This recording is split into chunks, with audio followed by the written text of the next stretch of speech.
So as you know, soccer is one of the fastest growing sports in the USA. And we also know that La Liga is perhaps the best league in the world. I mean, I'm going to say it's the best league in the world, but I'm a little bit biased, but you can allow me to say that. You can imagine with how long I've been covering it. So we're also delighted to be joined today by La Liga legend, Diego Forlan. He's going to be up here talking to us about La Liga. He's going to be talking about his career, about this program. He's also going to be talking about the season that was and some of those epic storylines in La Liga. And he'll also be talking about the season that's ahead. I mean, there's some big name players to talk about. One French World Cup winner, I'm sure you all know who I'm talking about. Lots of excitement with Kylian Mbappe finally signing for La Liga and coming to Real Madrid, and so much to look forward to. What an amazing player he was, particularly in that tournament. Helped Atleti win Europa League. And yes, let's just go to that goal, that special goal that won goal of the tournament in 2010 for Uruguay. What do you remember about it? What was it like to score it? Yeah, well, it was a really nice tournament for us. Very difficult. We were almost near the final at the end. And then we went to play the third place against Germany. That was the second goal from the game. It was a good cross from Arevalo Rios, and I catch the ball. It was raining a little bit, so it was really quick when it touched the floor, and the keeper couldn't see it. So then at the end, it was the best goal. It was amazing. Do you watch it back often? I watch it back now because of my kids, because they watch it, not because I put it on YouTube and watch the games, but it's because of my kids. They, every once in a while, they are watching football, La Liga, different games, different players, and well, some days they watch some goals I score. With the royal family that they've been taking care of the club for so many years, they've been doing a great stuff, and the club, it's a small club, but with a big heart. Everybody, knows the way around and the way everything has been improving the last couple of years. It's unbelievable. And then every year they surprise us with players that they come in, they come out, and the way they play, I think they are trying not to be the same as Barcelona, like La Masia, but the way they want to play, and the team is playing, the first team, the second team, and also the youngest. It's playing good football, and they can show it every season. The players that they go to the professional team, and the way they play every year. Of course, they don't get the results at the end to be in the top 4, which is really difficult, and it's not that easy because the competition is really hard. But it's you have to take credit of everything they've been doing for so many years, being a small club. And the way they are known all around the world nowadays, because it's a very small club near where nobody knows the city, and very small, and they are really big in football. Yeah, such a beautiful stadium to go to as well, right? So the next virtual talk will actually be a talk with Marco Senna, who obviously used to play with there. And for you, when you're talking about, it's so lovely for you to get to talk about this time at the club. It must be nice for you when you do meet these fans who are so invested in La Liga to be able to talk to them about that time there too.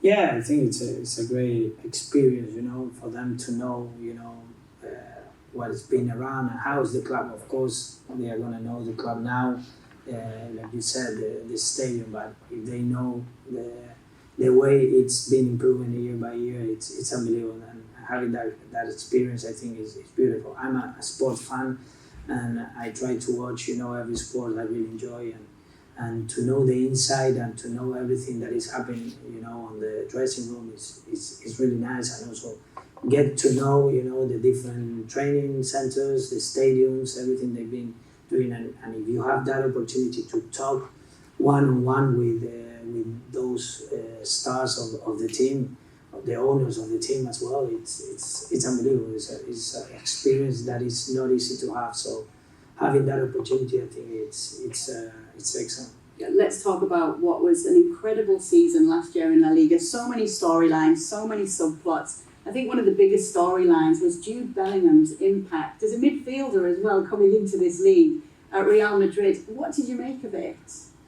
No, I think when he was playing in Germany, I think the way he was playing, he was really good. I think everybody was expecting him to do well, not that really well, that really good that the way he did it, and how many goals he scored as well, you know. But yeah, I think sometimes it's difficult for people to understand why a player in one place plays in a good level and then comes to another and maybe he doesn't play, you know. It happens to many players, great players, and then you have the opposite side that maybe it goes to another team and it have a really good performance. And you know, we always say, we are human beings that, you know, you feel that place, you know, when you arrive, you feel happy living, you know. I think Madrid is a great city, but not everybody adapts to Madrid. It's not that easy, but I think he arrived in a club that the club needed him and he needed the club, and so they connect really well, and you know, he played with the fans, with everything, the team, and everything they won last year. So then he continued with the national team, with England. At the end, they didn't win, but they were almost there, close to win, and he was a really key part of the team, you know, scoring really important goals. And you know, I think he's in a place where he has that special connection, and the quality nobody, how do you say, sorry, no, not expected, yeah, not everybody expected, you know, but he did it much better. Even higher than we would have thought. Yeah. Partnership as well with Sergio Aguero. Last year, I don't feel like they got maybe the credit they deserved sometimes. We saw another standout year from Antoine Griezmann, which we've become accustomed to. This is a club who know their identity so well and continue to compete with the top teams in La Liga. In fact, now we talk about the big three instead of just the big two when it comes to La Liga. Yeah, it's unbelievable. You know, when I arrived to the team in 2007, you know, we were Atletico Madrid every season was between the 7th and 8th team in the league. It was always problems, you know, chaotic things, many criticisms, and now you can see everything's changing. You know, the stadium is one of the best stadiums in the world.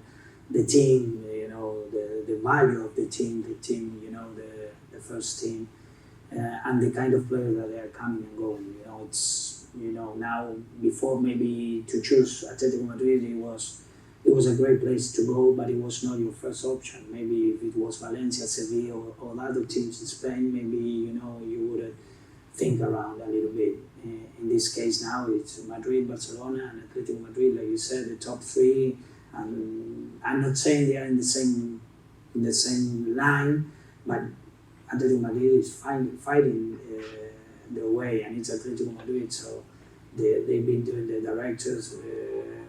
Miguel Angel Gil and Cerezo with the staff, and also with Simeone being for more than 10 years, you know, coaching the team.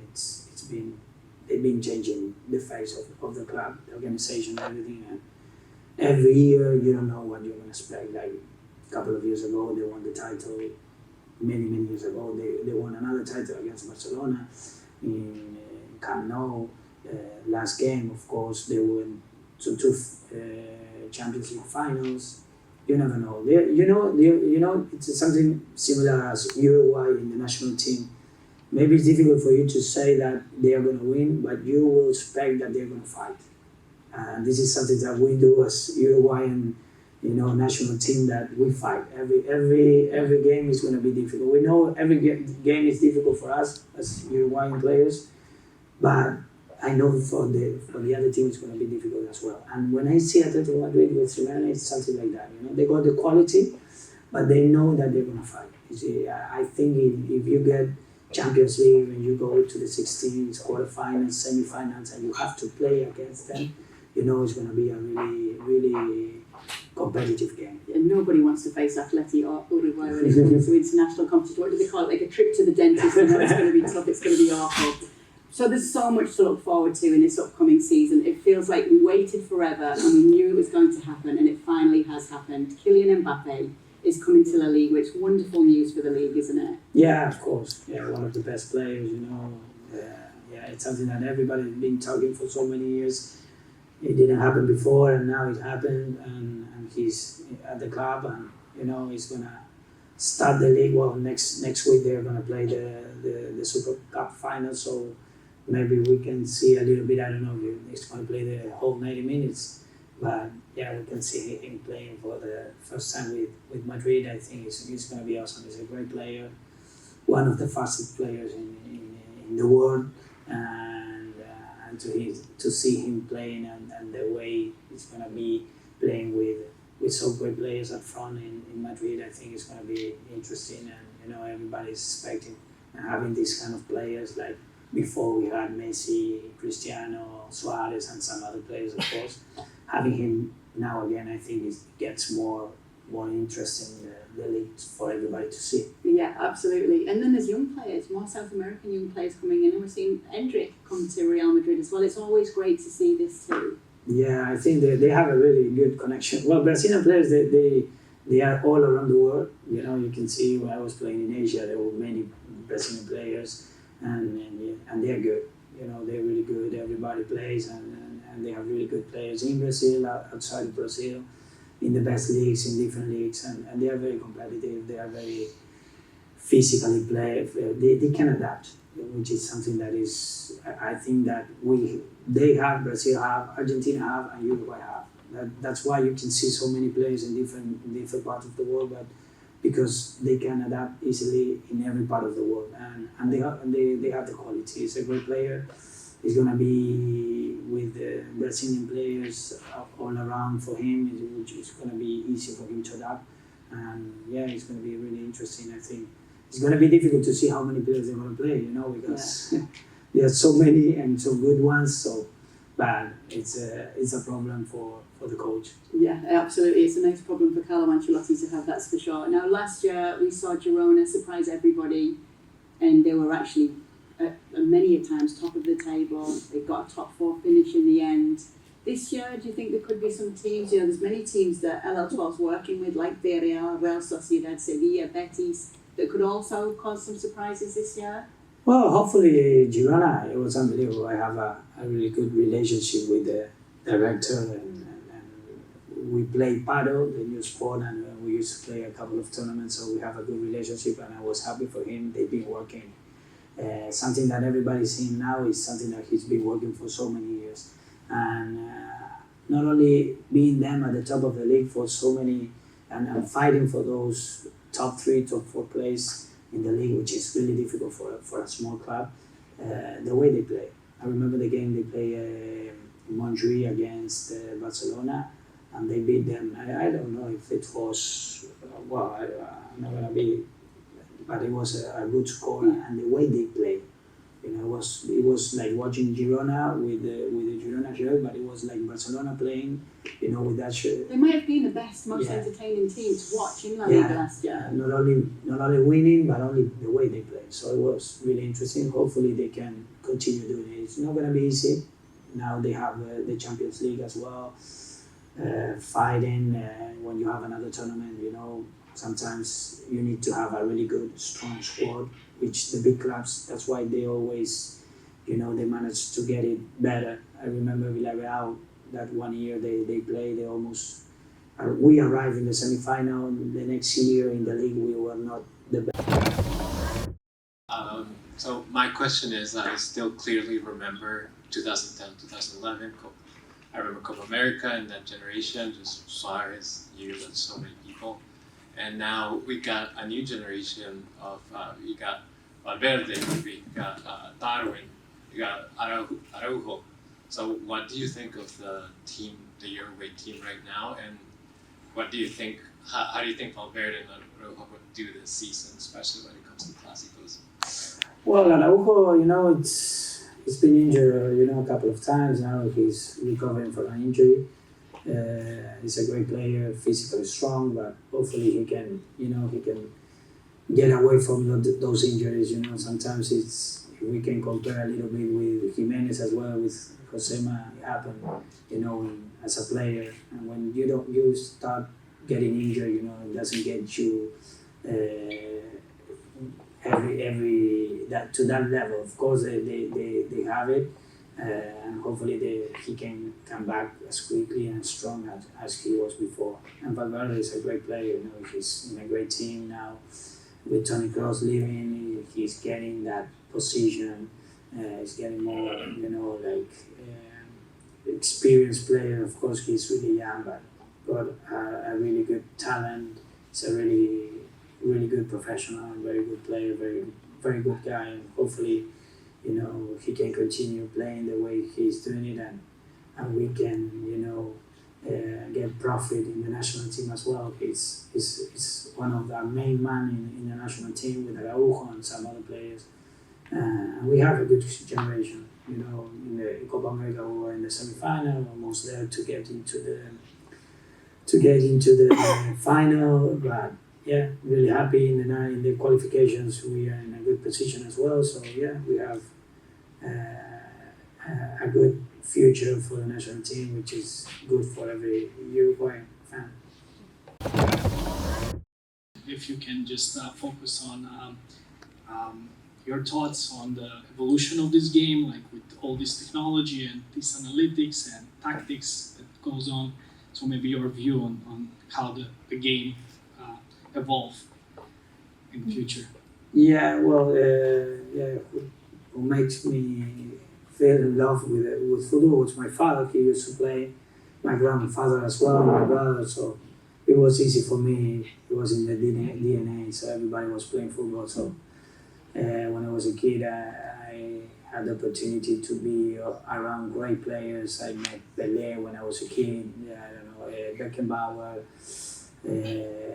Brindisi, Maradona as well, many players, you know, great players that we've been watching many times. So imagine for me as a football fan, having a different experience like at 12, where I had it because I had the opportunity to have my father, and I was, every time he was traveling and having this Legends game or teams were coming to Uruguay to play Copa Libertadores, I was on the dressing room, I was asking for shirts, you know, doing every kind of stuff in a more, I don't know, how do you say, conventional, well, more, you know, different way, and yeah, since then I started loving the sport, and then of course I started playing. And about the game, yeah, everything is evolving, the technology, you know, is coming, you know, and the game is quick. Everybody is really, if you see the players now, they are tall, strong, you know, physically strong, quick. Then you have coaches that they like playing good football, others they play, you know, in a different way. This is something that in football is nice because everybody has their own book. And with that, they can win a lose game. Not everybody has, you know, maybe Guardiola, everybody loves, you know, and will love to play the way he plays, but there are other that Ancelotti is a different way, and he also wins.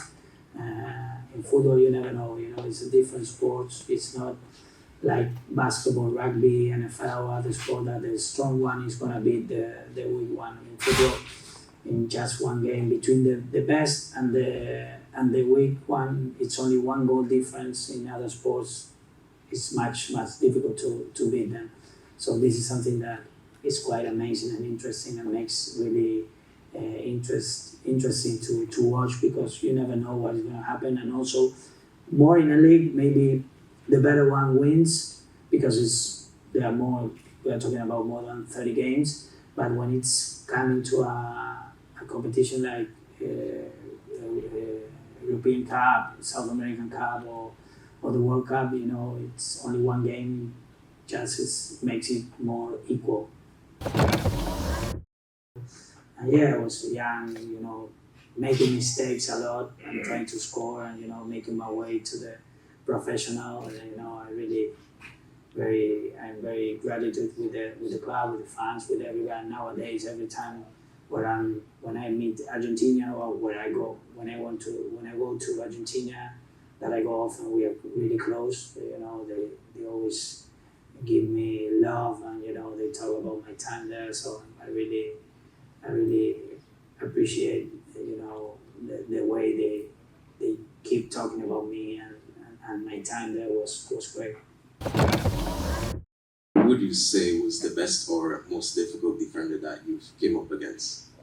I play many defenders. It's not only a defender, it's a team. The day it's difficult to say.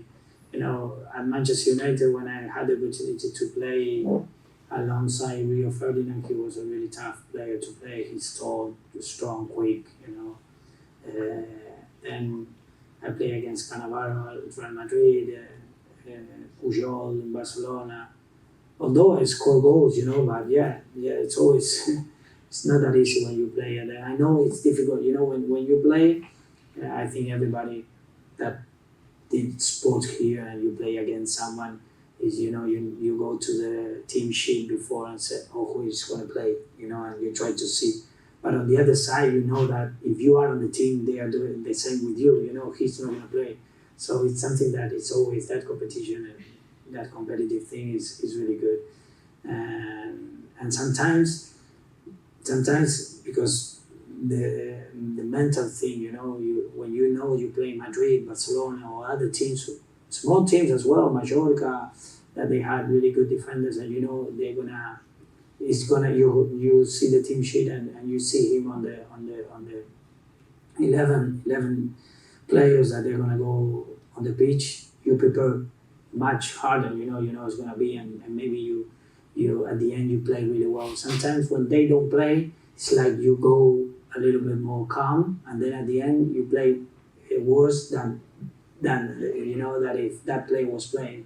So always having those plays makes you hard, difficult to play against, but still as a competitive player that I was, it makes you try again. We do hope that you'll spread the word, and thank Diego Forlan Thank for you. sharing all his insight with us.